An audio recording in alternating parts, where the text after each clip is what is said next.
My dad's new wife told me I should sleep on the couch because she needed my room. She said it the way people say pass the salt, like it was the most natural sentence in the world. The worst part wasn't the sentence, though. The worst part was how my dad stared at his shoelaces and didn't say a word. It started the day I came home for spring break. I'm 19, a freshman, living out of a laundry basket and a laptop. Campus had shut down the dorms for maintenance, so I had 10 days and exactly 2 plans: sleep and raid the fridge. Dad had texted, "Can't wait to see you. Vanessa's making lasagna." Vanessa is the new wife. They've been married 8 months. She's 34, all sleek hair and lemon candle smell, with a voice like she's warming up for a podcast that hasn't been invented yet. When I dragged my suitcase up the front steps, the door was unlocked. Inside smelled like cleaner and something floral. A tape measure lay across the entry table. Boxes were stacked in the hallway with neat labels written in bubble letters: studio lights, glassware, winter, office. A pink sticky note on the mirror said, "Declutter equals breathe." Hey, Vanessa appeared from the hallway, ponytail high, phone tucked between shoulder and ear. "You made it. 1 SEC. She spoke into the phone. "Yeah, Tuesday at noon works. 2 bedrooms, plus a flex. We can stage the den as a nursery. Perfect. Okay, bye." She clicked off and air-kissed the air near my cheek. "You look so grown. That sweater is cute." "Thanks," I said, hauling my suitcase over a box labeled Candles Fall. "Where's Dad?" "Hardware store." Our shower head snapped. Can you believe? But good news. Water pressure is going to be hotel level after this. She clapped once, then glanced at my suitcase. "You're home for 10 days, I said. "Dorm is closed for plumbing." Irony. 10. Wow. Okay. She glanced down the hall toward the bedrooms, then back at me with her customer service smile. "So, small update. Tiny." I waited. In my head, I pictured lasagna and naps, and maybe binging the trashy reality show Dad pretends he hates. "I'm turning your room into my office," she said brightly. "Just for a little while. My content calendar is ramping up, and the light in there is insane in the mornings. I need somewhere dedicated to record." The den echoes. I laughed because I thought she was joking. She wasn't. Her smile didn't move. "You're what?" I said. "Office," she repeated, as if I'd misheard the word for orphanage. "Don't worry, it's temporary. I'll need it for a few weeks while we launch the spring collabs. You can crash on the couch. It's comfy. I bought one of those cloud toppers." "My room has my bed," I said. "And my stuff." "Of course," she chirped. "We set your things aside. You'll have access to everything. Except the closet, we're using that for gear.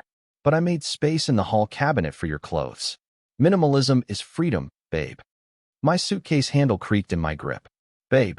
She called people that when she wanted them to agree with her. Dad said yes. I asked. Her smile thinned. "We talked.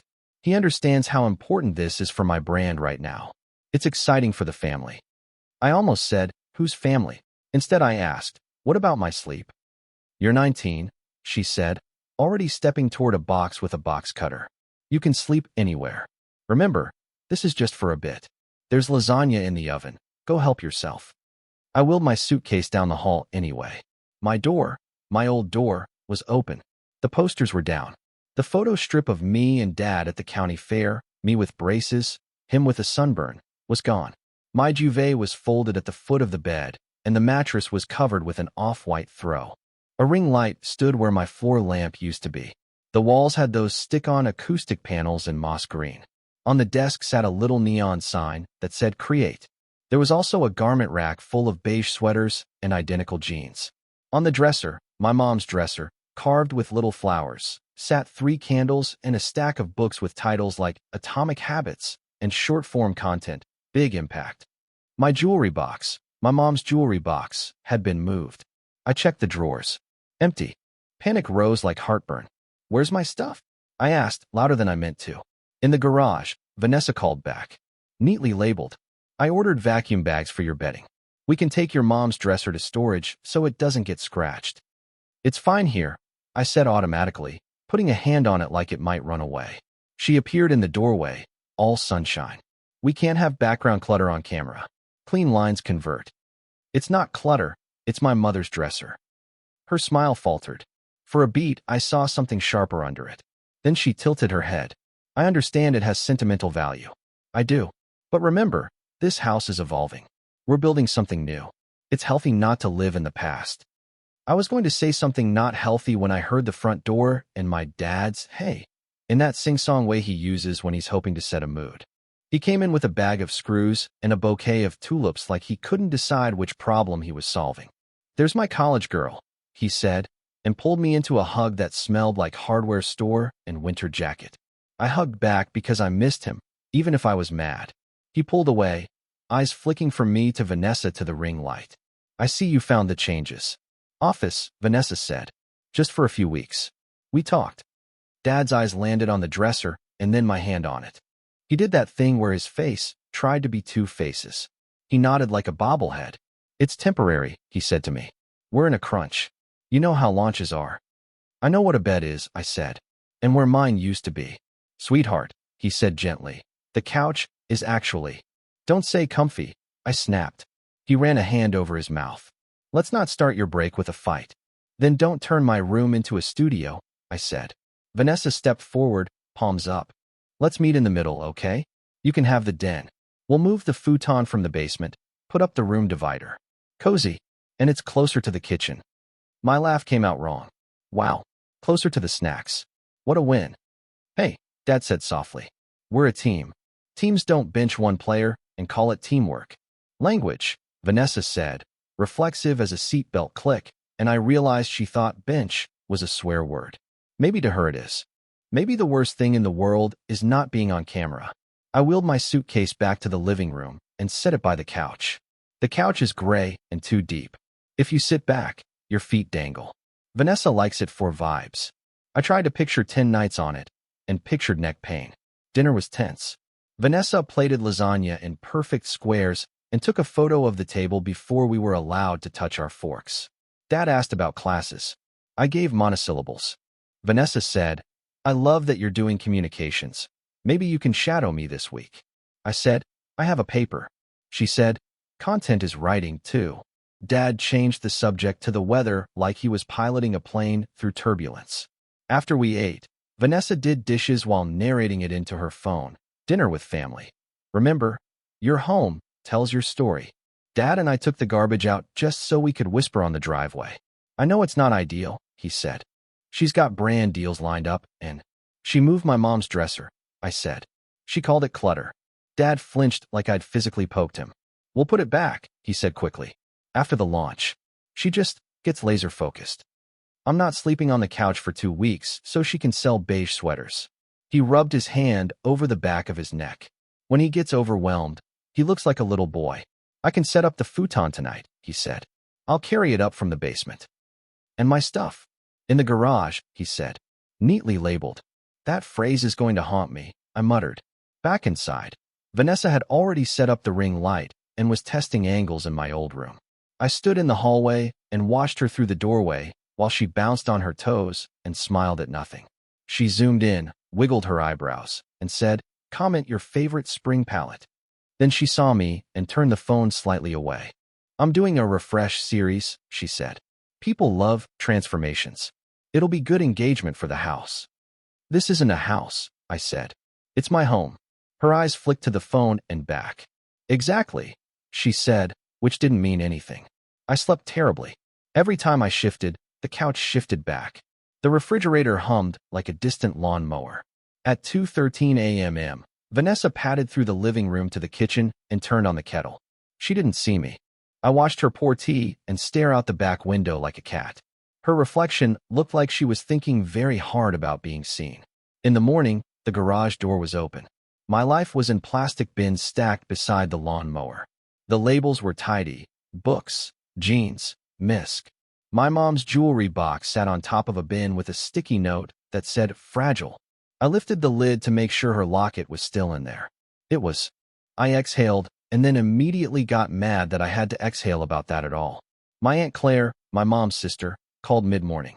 Aunt Clare is the opposite of Vanessa: loud, messy, opinionated, allergic to lemons. She lives 40 minutes away and shows up with soup when she thinks you might sneeze in the next 6 months. "So, how's the queen?" she asked without hello. "Which one?" I muttered. She snorted. The new one with the content calendar. Your dad texted me that you're home. How's it going? I told her. Not all of it. Not the part where my chest hurt, but enough. She went quiet and then said, "Do you still have the envelope from your mother?" I blinked. What envelope? The one she had the lawyer send after. The trust papers. Sweetheart, you were 17. We didn't talk specifics. But the house. What about the house? It isn't exactly your father's to rearrange however he wants, Aunt Claire said carefully. Your mom put it into a trust. For you. The world tilted a degree. What? Your dad has lifetime rights to live there. Of course, she rushed on.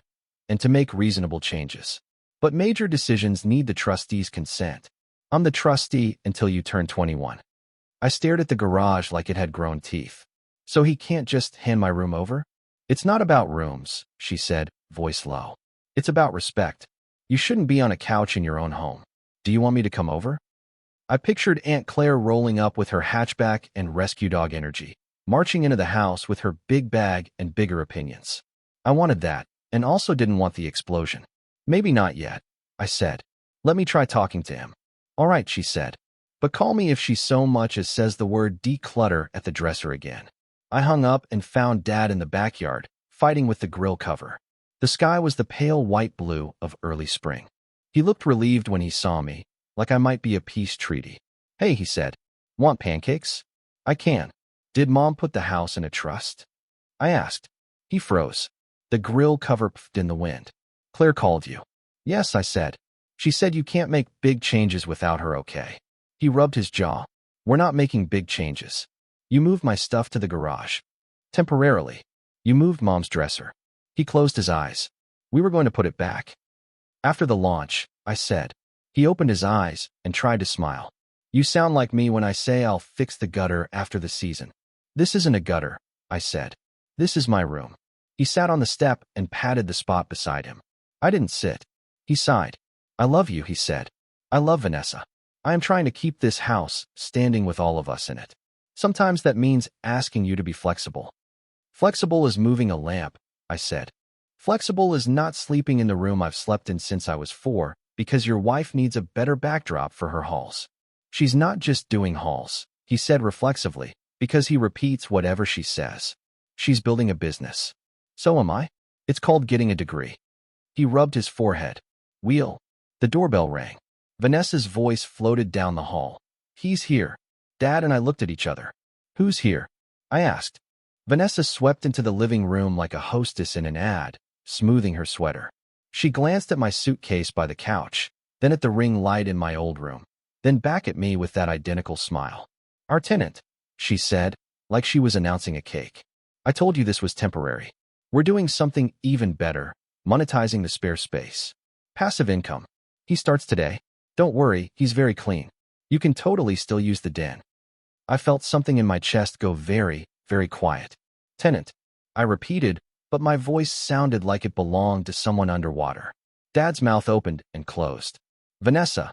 It's good for the family, she said, over both of us. Honey, you said we needed to be smart. She tilted her head, everything bright. Babe, can you grab your bedding? We need the room clear before he brings his things in. The doorbell rang again. 2 quick polite chimes. I stood there with my hand on my mom's jewelry box, and for the first time since I got home, I wasn't mad. I was cold. Then the doorknob turned, like he already had a key. When Dad's new wife, Karen, officially moved into our house, I tried to convince myself it would just take time for us to get used to each other.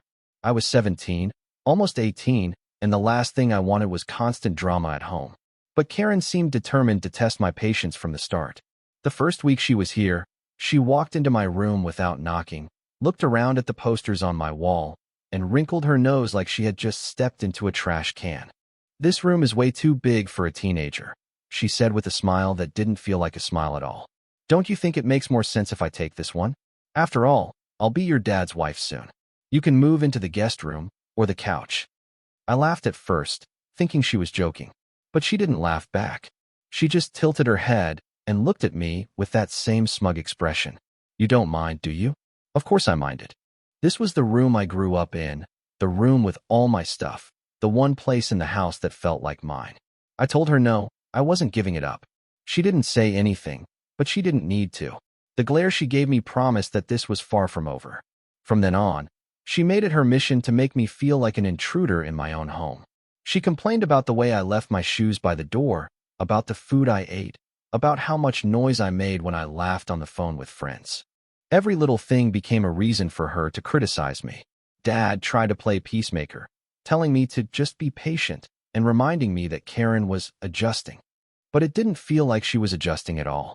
It felt like she was slowly rearranging the entire house, pushing me further into the margins. One night, I came home from school and found that all my posters had been taken down from my walls. My shelves were half empty, and boxes of Karen's clothes were stacked in the corner of my room. I froze in the doorway. "What are you doing?" I demanded. Karen, sitting cross-legged on my bed like she owned it, shrugged. "Oh, relax. I'm just moving my stuff in. Your dad said it would be fine if I started organizing things." I felt my chest tighten. "This is my room." She raised an eyebrow. "Correction, this is the house your father owns. And as his wife, I get a say. You're just a kid. Kids don't get to make the rules." I wanted to scream, but I bit my tongue because Dad walked in at that moment. He looked tired, like he had just gotten back from a long day at work, and Karen immediately turned on her sweet voice. "Babe, don't you think it makes sense for me to have a little more space? She's almost 18. She'll be moving out soon anyway." My eyes burned with frustration.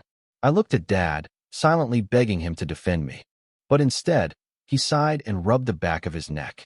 "Maybe we should talk about this later." That was it. No firm no. "No, this is her room. Leave it alone." Just a weak promise to talk later. And later never came. From that day forward, it felt like a countdown had started. Karen dropped hints every single day about me leaving. "You're going to college soon, right? Wouldn't you rather have your independence? The couch isn't so bad. When I was your age, I didn't even have my own room." The worst part? Dad started echoing her words. Not in a cruel way, but in the same passive, weary tone. "Maybe it's not worth fighting about. It's just a room." But to me, it wasn't just a room. It was my safe place, the only corner of stability I had left since Mom died. Then came the night that broke me.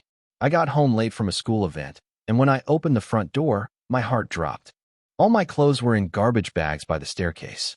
"What is this?" I asked, panic rising in my throat. Karen appeared at the top of the stairs in one of my old t-shirts, sipping wine from a glass, like she was celebrating something. "Oh good, you're back. I decided it was time we made the switch official. Your stuff's all packed up. You can take the guest room, or the couch. Whatever works." I couldn't believe what I was hearing. My hands trembled as I looked at my things stuffed carelessly into bags like trash. "You can't just throw me out of my own room." She smirked. "Already did." Dad walked in right then, keys jingling in his hand. He saw the bags, saw my face, and for a split second, I thought maybe, just maybe, he'd finally take my side. But instead, he said quietly, "Honey, maybe it's for the best. She's trying to make this house feel like her home too." I felt something inside me crack. My own father was choosing her comfort over my place in the family. I didn't say a word. I grabbed one of the garbage bags, dragged it up to the dusty guest room, and shut the door behind me. My chest hurt so badly I thought I might actually collapse. That night, as I lay awake on a bed that wasn't mine, staring at the ceiling, I realized Karen wasn't just trying to take my room. She was trying to erase me. And the terrifying part? My dad was letting her. But if she thought I was just going to roll over and disappear quietly, she was dead wrong. The knob turned like the decision had already been made. The door opened a few inches, then a polite pause, like the person on the other side was waiting for applause. "Hello," a man's voice said. "Vanessa? It's Aaron. Your tenant." Vanessa glowed like a lamp. "Come in," she sang, taking 2 quick steps toward the foyer. I moved faster. "Wait," I said, stepping in front of the door. The chain was off. His key worked. He'd made it halfway in with a rolling suitcase already nosing the threshold. He was late 20s, clean haircut, cardigan, that city professional look people wear when they don't want to look like trouble. He blinked at me like I was a wrong turn. "Hey," he said. "Sorry if I'm early." The app said. "You're not staying," I said. My voice surprised me, quiet and steel at the same time. He looked past me, to Vanessa. She tilted her head, smile unwavering. "Ignore the drama," she told him. "We had a family tiff. You're fine. Shoes off, please, house rule." I didn't move. You can wait on the porch while we sort this out, I told him. This is my room. He lifted his free hand, palm up, trying for peacemaker. I don't want to step on toes. I just rented a space. He looked at Vanessa. You said private room, long term. Private and perfect, she said, voice like taffy. We'll get you settled. Vanessa, Dad said, finally waking up inside his own face. Can we press pause for a second? No, she said brightly without looking at him. We are not scaring off passive income because your daughter is being territorial. The word hit my ribs. Territorial. Like I was a dog growling over a bone. My phone was already in my hand. I texted Aunt Claire. Come now? Tenant at door. The dots appeared immediately. On my way. 20 minutes. Put him outside. I looked at Aaron. Porch. I repeated softer. Please. I'm not trying to make your life hard. This is just not happening without a conversation. He hesitated, then nodded. Okay, he said, backing up, suitcase wheels bumping over the threshold. He stepped onto the porch. I closed the door to a crack and turned around. Vanessa's smile snapped off like a light. You don't get to make calls about this house, she said, voice low and flat now. You are a guest here. The laugh that came out of me didn't sound like mine. A guest. Dad moved between us like a human room divider. We're all heated, he said. Let's not. Did you give a stranger a key to our house? I asked Vanessa. To my room. To the space we're renting, she said. It's called being an adult and finding smart ways to use what you have. What we have is a trust, I said. You can't rent rooms in a property held in trust without the trustee's consent. Did you think about that? Or did you think declutter equals breathe would cover this too? Vanessa's chin lifted. I talked to a friend who manages properties. It's fine. Which friend? I asked. The one who sells ring lights or the one who sells productivity journals? Don't be cruel, Dad said. That isn't fair. What's fair is not stuffing my life in the garage and selling my bed to strangers, I said. Vanessa's breath flared in and out of her nose. She took a step closer, lowering her voice like we were co-conspirators. You want me to be the wicked stepmother so badly you're starting to sound like a script. Get out of my way. Your way? I stepped aside, but not the direction she expected. I moved toward my hallway, toward my door, and planted myself in the frame like a stop sign. You don't cross this until Claire gets here. Vanessa shot a look at Dad. Greg. He winced. Maybe we should wait for Claire, he said, almost pleading. It'll be cleaner. Cleaner, Vanessa repeated. What are we, a brand? She's 19. She can sleep on a couch. It's called resilience. It's good for character. No, Dad said, and the word surprised both of us. Vanessa, stop. Silence fell in a pure, shocked sheet. Vanessa stared at him, amazed, not by the content, but that a boundary had dared to appear. He swallowed. We should have talked to Claire before anyone else. That's on me. He looked at me. I am sorry. Footsteps on the porch. A polite knock, 2 light taps. Aaron again, through the crack. I really don't mean to intrude, but it's getting cold out here. Vanessa pasted her smile back on. It'll be 2 minutes, she chirped, then turned it off again to face us. You just made this 10 times more complicated, she told Dad.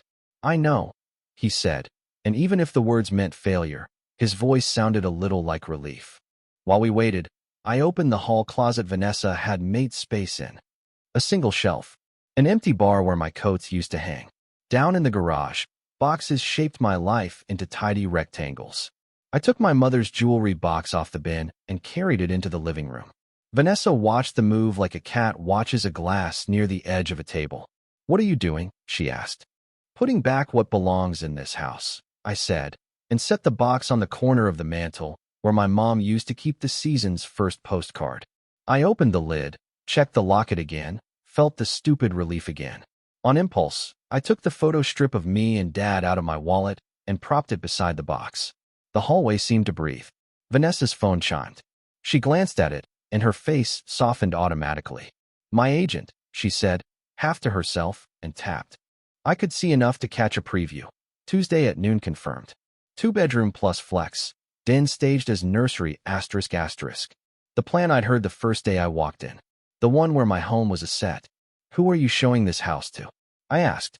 She slid the phone away. Don't be dramatic. The doorbell rang like a gavel. Aunt Claire does not knock. She arrives.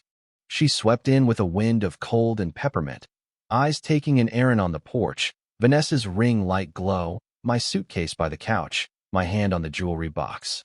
"Oh, for the love of soup," she said. "What did I tell you about the word declutter?" "Aunt Claire," I said, and the strain in my voice cracked into something else. Relief, maybe.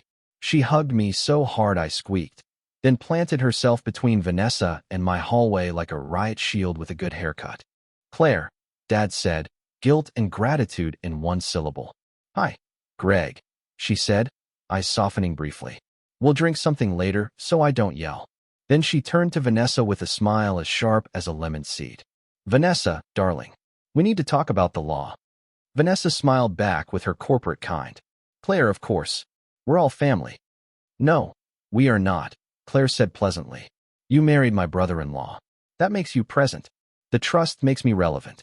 She pulled a folded document from her bag like a magician producing a rabbit and flattened it on the coffee table. Per Section 4, subsection B, no portion of the property may be leased or licensed without the trustee's written consent. She tapped the line. "That's me. I have not consented. So you will kindly rescind whatever nonsense you've set in motion." Vanessa's laugh was too high. "We're talking about a room. We're talking about tenancy," Claire said, still nice, sharper. "Posting listings without authority. Providing keys to third parties. Accepting payment. That's called creating a legal relationship in a house that is not yours to legally alter.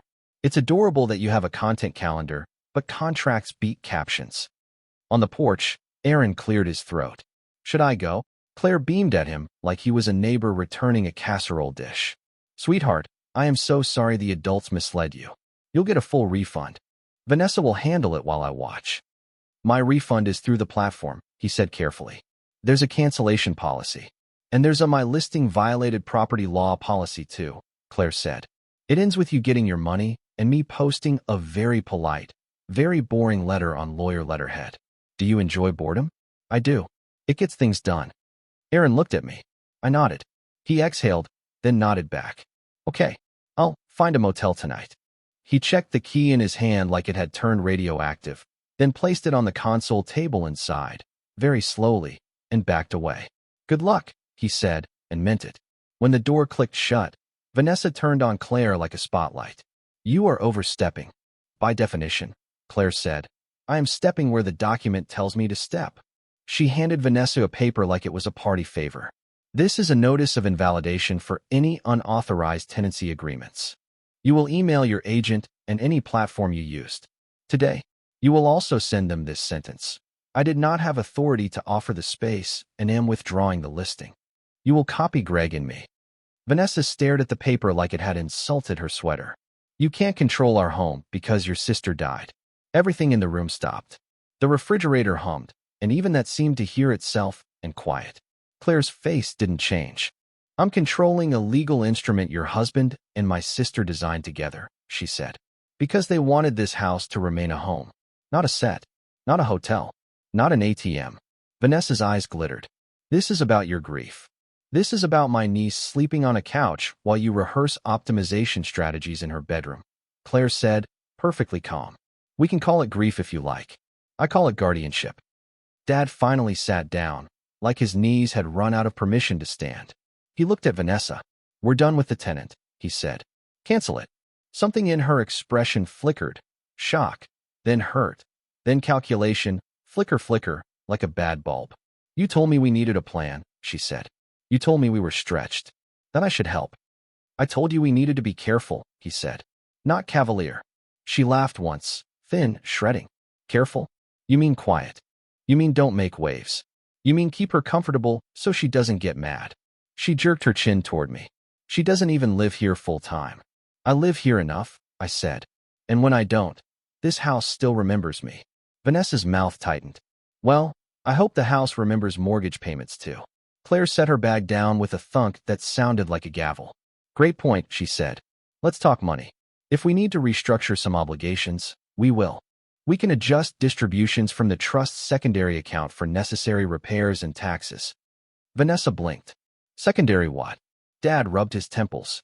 "We don't have to get into all that." Claire ignored him. "You married a man with an estate plan," she told Vanessa. You married into a home that has rules. You do not get to invent new ones because a video needs a nicer background. Vanessa looked at Dad, really looked at him, like she was trying to find the version of him who never said no. He held her gaze, tired and apologetic, but holding. After a long breath, she turned to the hallway, to my door, to the nebulous future of her brand. She swallowed. Fine, she said. I'll cancel. Now, Claire said. Vanessa thumbed open her phone. Her smile flipped on like a photo filter. Hi, Lauren, she chirped into the speaker. Small change. We're going to pause the room listing. No, everything's fine. Just trust logistics. A giggle. Yes, totally. We'll pivot to kitchen refresh content instead. She hung up and typed quickly, then handed the phone to Claire, who read, nodded, and hit send. You will also put her room back, Claire said, handing the phone back. Today, every poster, every blanket, every piece of wood that remembers her mother's hands. If I find one more bin in that garage labeled Misk, I will take it personally. Vanessa's jaw flexed. You can't tell me how to decorate. I can tell you where, Claire said. Not there. Dad stood, and for a second I saw the version of him from the photo strip, sunburned, grinning, whole. I'll get the futon back to the basement, he said, and bring up her bed. He looked at me. And the dresser. Thank you, I said, and because making peace is also a muscle, I added, we can repaint after finals. Together, if you want. Something in his face broke and mended at the same time. He nodded. We moved like a small, weird army after that. Dad and I wrestled the futon down the basement steps while Claire supervised Vanessa repopulating my shelves with my books, not the beige decor. Vanessa placed my worn paperbacks like they were contagious, but she placed them. The ring light went to the den. The garment rack rolled to the guest room. My duvet, blue with little constellations Mom and I stenciled one summer, went back on my bed. The room inhaled. There was only one thing I couldn't find, the fair photo strip. I checked the nightstand, the desk drawer, the boxes. It wasn't there. Panic prickled the back of my neck. Vanessa, I said carefully, did you move the photo strip that was on my mirror? She didn't look up. The little black and white thing? It was taped crooked. Where is it? She shrugged. Trash, probably. Heat flooded my face. You threw it away? If it mattered, you should have kept it somewhere safe, she said. It was safe, I said. It was home. Claire's hand closed around the back of a chair. The tendons in her wrist showed. Dad went very still. Vanessa finally met my eyes. You're not the only one who lost something, she said, and the sentence made no sense. I moved here too. I gave up my space, my friends. You have no idea what I. You gave up an apartment, Claire said, not unkind. She gave up a mother. Vanessa's mouth shook once, then tightened again, as if she'd almost said something human and then swallowed it whole. She turned back to the bookshelf and placed my copy of The Princess Bride with too much care. We finished around dusk. The house looked like itself with a little bruise. I stood in my doorway and breathed in the unfancy smell of old paper and detergent, the kind of smell you can't buy in a jar. My bed was my bed again. The jewelry box sat on the dresser. The ring light was a ghost in the den. My phone buzzed on the dresser. A text from an unknown number. I'm sorry it was weird. Aaron. Another bubble. If you need a witness for anything with the platform, you can give them my info. Also, FYI, the listing had Tuesday noon showings on the calendar. There were two names. Lauren and Scott, broker. Then a third. Hope you get your room back. Who's Scott? I asked without turning around. Vanessa's body went taut. No one, she said too fast. Your agent's assistant? Claire asked. Or your backup plan? Vanessa said nothing. Dad looked between us. Vanessa? She took a long breath. We were going to explore options, she said carefully. If content kept growing. If the neighborhood kept appreciating. You were going to sell? Claire translated. You were going to sell my sister's house out from under her daughter. Without authority. Using my niece's room as staging. She didn't raise her voice. She didn't have to. It was a bell. Vanessa's eyes flicked to Dad. I wouldn't have done anything without you, she said. And it had the shape of truth, but not the weight. Dad sat down on the edge of my bed like he'd been pushed. We're not selling, he said. We're not listing. We're not staging a nursery in the den. He looked up. We're not doing anything until we remember what this place is for. And what is that? Vanessa asked, something like pain in the question. He looked at me. Home, he said. For the first time since I came through the door with my suitcase, I believed him. We ate leftover lasagna at the table later. No photos, no narration, just forks and tulips. Vanessa picked at hers, eyes red-rimmed in a way that meant something she'd built in her head had cracked open. Claire made jokes about lawyers who speak in bullet points. Dad refilled my water without asking.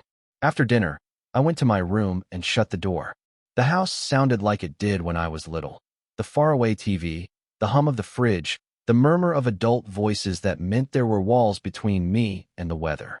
I sat on my bed and ran my fingers over the duvet stars we'd painted, blue light pooling on the shapes until they turned into little lakes. My phone buzzed again. This time, Aunt Claire, proud of you. I'll email you copies of the trust. Read them. Know them. Then, P.S. Check the hall junk drawer for your photo strip. I rescued it from the recycling when I got here. Women with bags, remember? We always pull the right things out of the wrong places. I laughed out loud and went to the drawer. There it was, wedged under a tape measure. Me and Dad at the county fair, my braces, his sunburn, both of us squinting. I taped it back to the mirror, a little crooked on purpose. As I stepped back, my phone lit up with one more notification, calendar invite, forwarded to my dad's account and mine. Tuesday, 12 p.m., house meeting. Organizer, Aunt Claire. Location, our dining table. Agenda, roles, boundaries, keys, codes, and what family means when you're building one from pieces. I accepted. Then I did something small that felt enormous. I set an alarm for the morning, climbed into my bed, and went to sleep in my own room like that was the most natural sentence in the world. In the hallway, the den lamp clicked off. Footsteps paused outside my door. A soft knock. My dad's voice, quiet. Good night, kiddo. I smiled into the dark. Good night, Dad. The house exhaled, like it had been holding its breath for a long time. I let myself believe it wasn't done choosing us yet. And then, from the kitchen, a phone vibrated on a counter and rolled a few inches, buzzing like a trapped bee. Vanessa's. A preview flashed on the lock screen. Scott. If we can't list, we can still tour for the brand. DM went alone. My door stayed shut. My room stayed mine. But the story wasn't over. I stood in the kitchen, frozen, while my stepmom dragged her heavy suitcase across the floor. The wheels rattled over the hardwood, a sound that felt like thunder in my chest. She muttered curses under her breath, words that were sharp even if I couldn't catch every one of them. My father stood nearby, arms folded, but for once, he didn't defend her.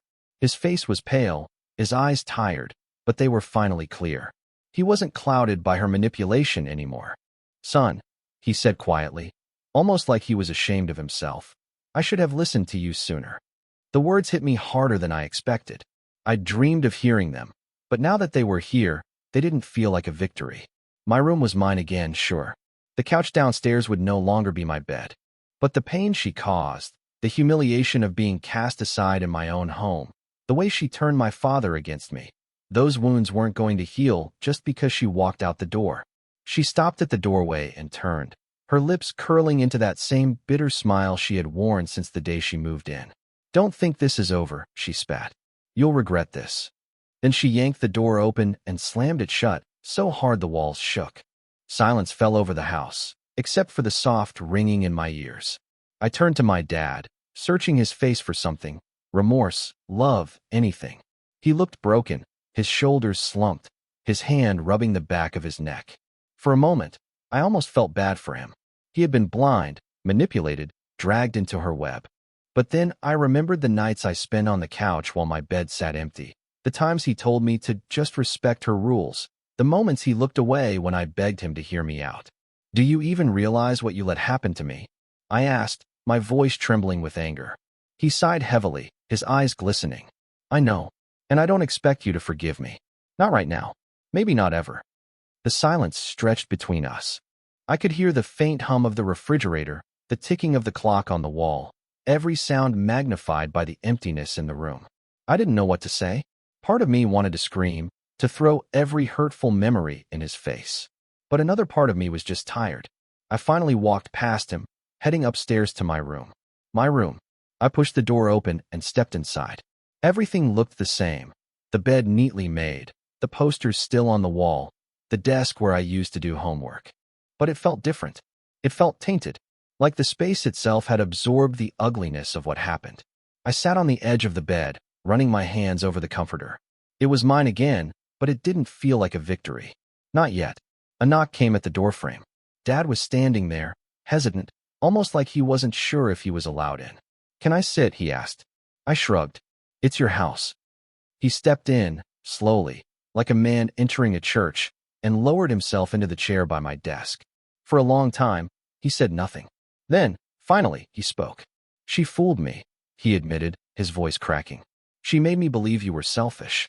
She made me think you were trying to push her out. And I wanted so badly for us to work as a family that I ignored the signs. I ignored you." I clenched my fists in my lap. "You let her treat me like I didn't belong here. Like I was some guest. In my own home." His eyes fell to the floor. "I know. And I'll regret that for the rest of my life."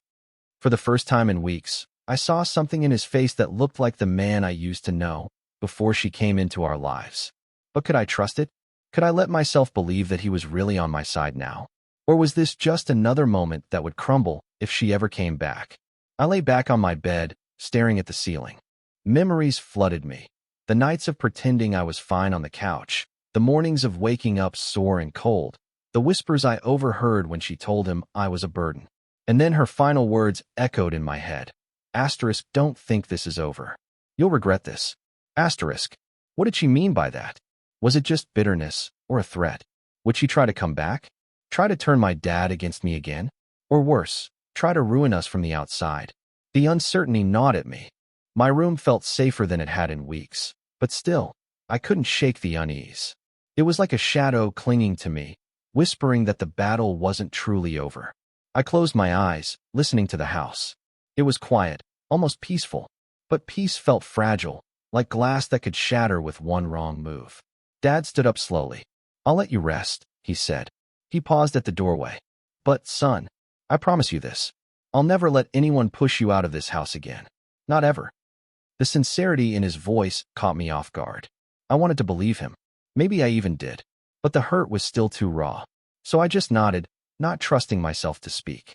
He left, and I lay there in the dim glow of the lamp. The air felt heavier than before, but at least the bed was mine again. The walls didn't feel like a prison anymore. They felt like a reminder. A reminder that trust can be broken in an instant, and even when you get back what's yours, it never feels the same. And as I drifted off to sleep that night, one thought kept circling in my mind. Family isn't supposed to feel like this. So I'll ask you, if you were in my place, would you forgive? Or would you walk away forever?